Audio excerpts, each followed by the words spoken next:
Want to level up your leadership? Welcome to The Boss Coach. A dash of cool, a splash of class. The boss coach leads, no time to pass.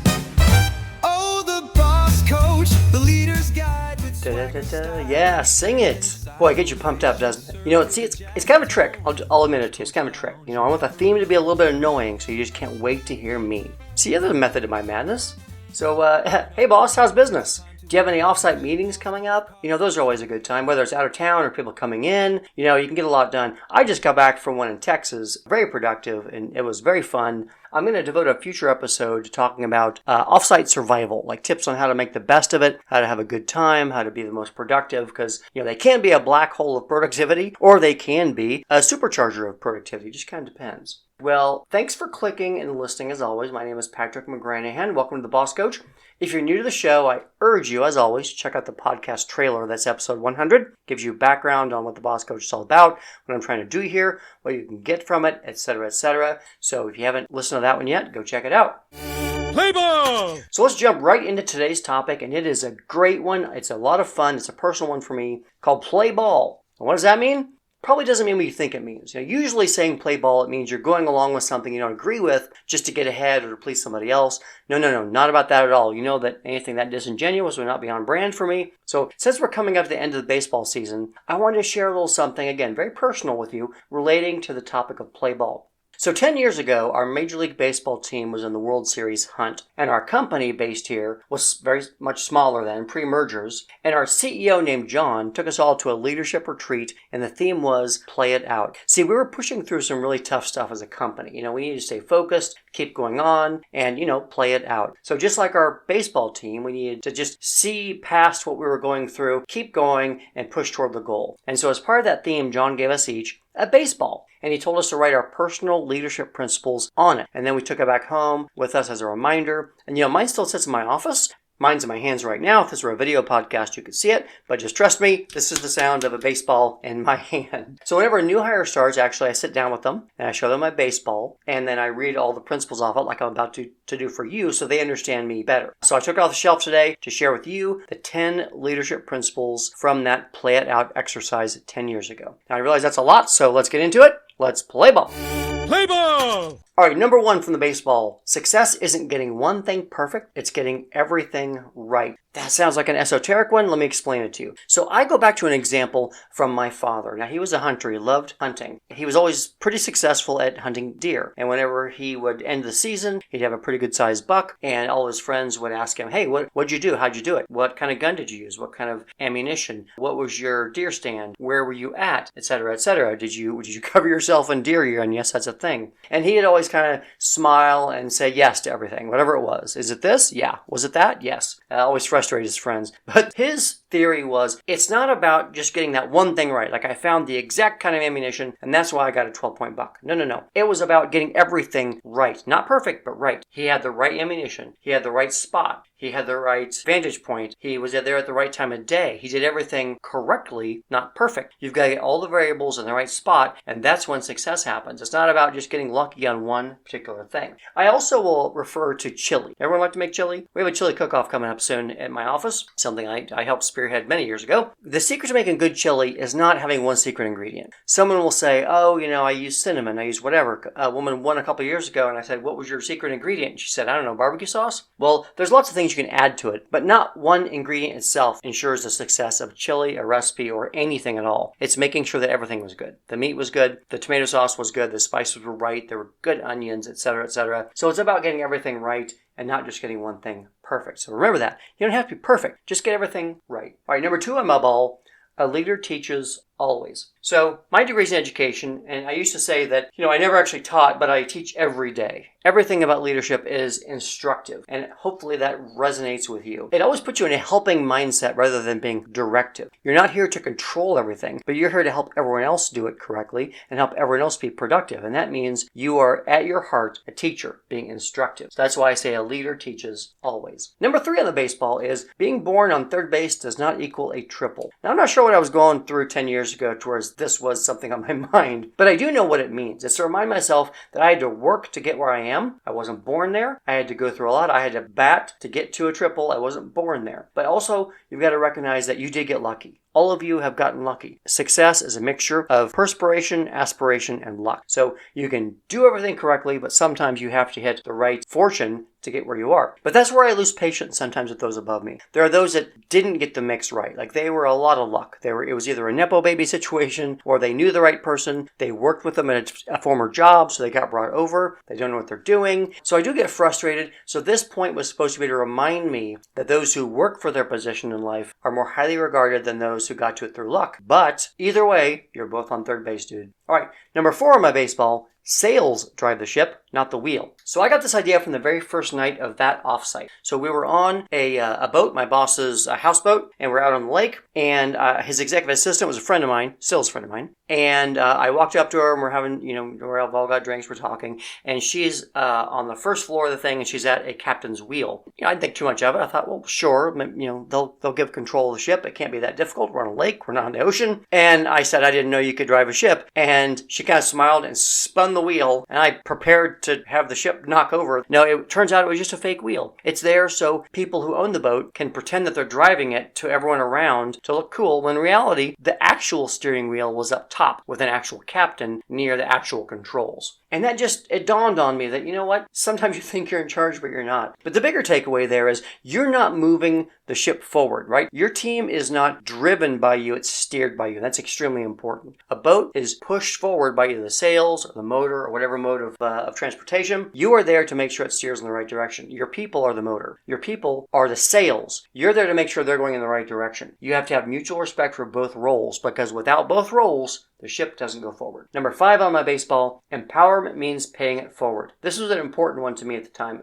definitely. I wasn't really formally mentored, so I'm very passionate about mentoring others. So I advise you, give advice, take others under your wing, tell them what you've learned. That's exactly what this podcast is for me. I feel like I've been empowered by the experiences I've had and by the success that I've had. And now I want to be a leader who makes other leaders. If you're familiar with the cartoon Dilbert's friend Dogbert, or pet, however you decide to regard him, has a saying, always doubt the advice of the successful. They do not seek company. And that always stuck with me. I don't want to be that person who says, I'm going to sandbag everybody because I'm where I am because I worked hard or whatever. And I don't want anybody else here with. No. Clear room at the top. Clear room at the steering wheel so other people can do what you did. Help them out, even though you may not have gotten that help.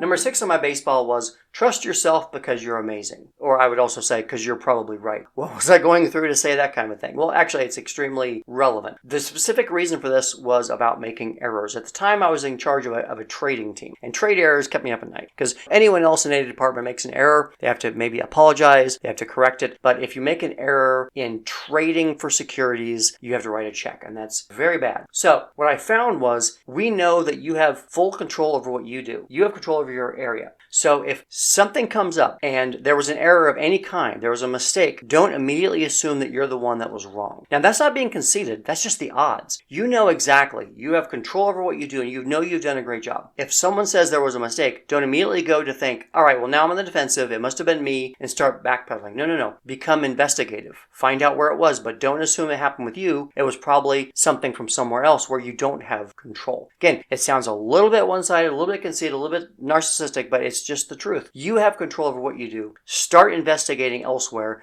and come back to you if you need to. That's just what's most likely.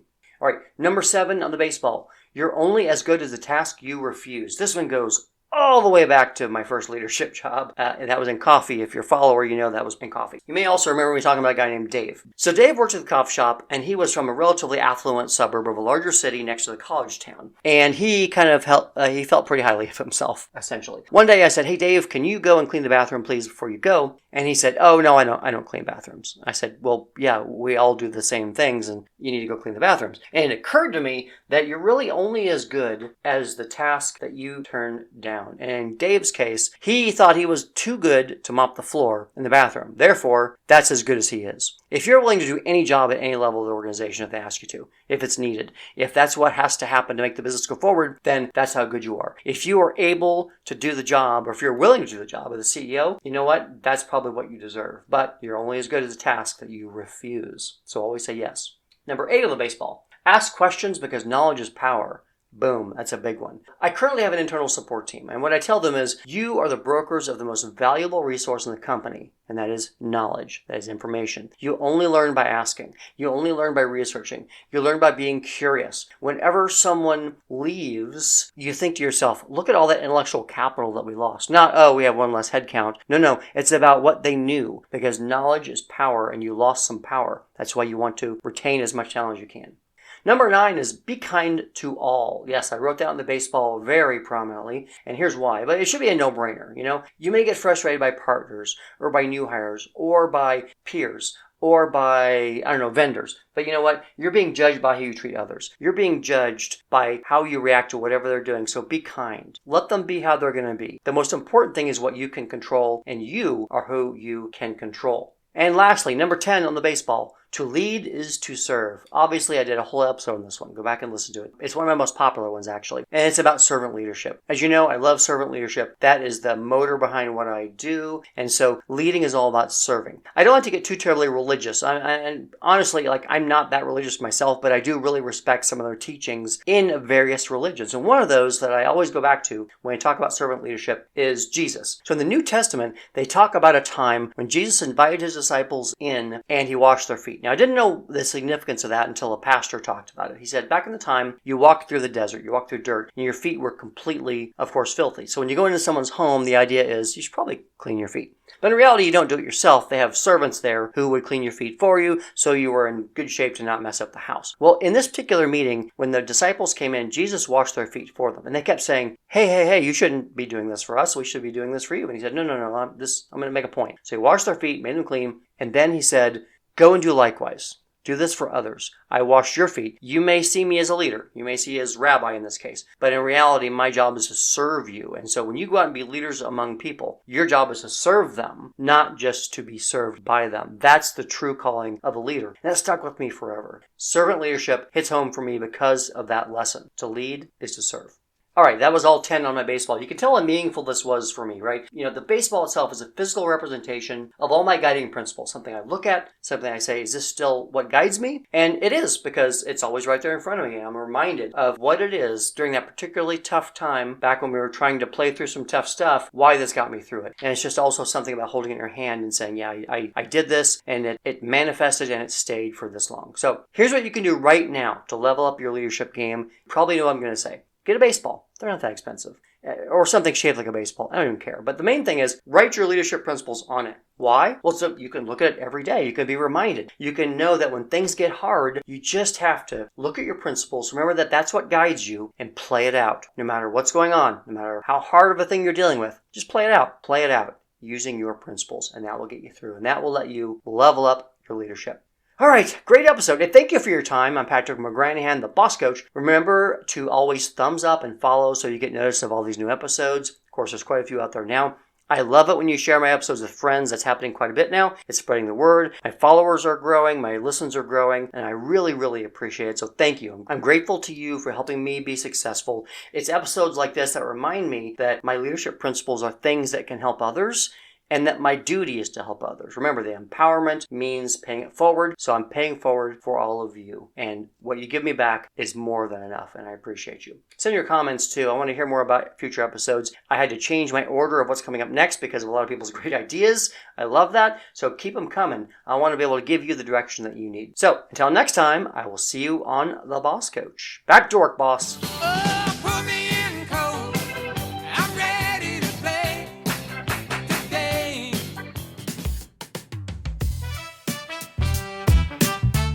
Thank you for joining us today for The Boss Coach, hosted by Patrick McGranahan. We'd also like to thank our associate producer, Hannah, and consulting contributor, Stephanie. Original music provided by Sono AI Studio. All statements and opinions by our host and guests are solely their own observations and may not reflect those of their contemporaries or employers. Please check out other episodes of The Boss Coach for more valuable opportunities to level up your leadership. Until next time, I am your announcer, Ava. Have a great day, and as always, lead with your heart.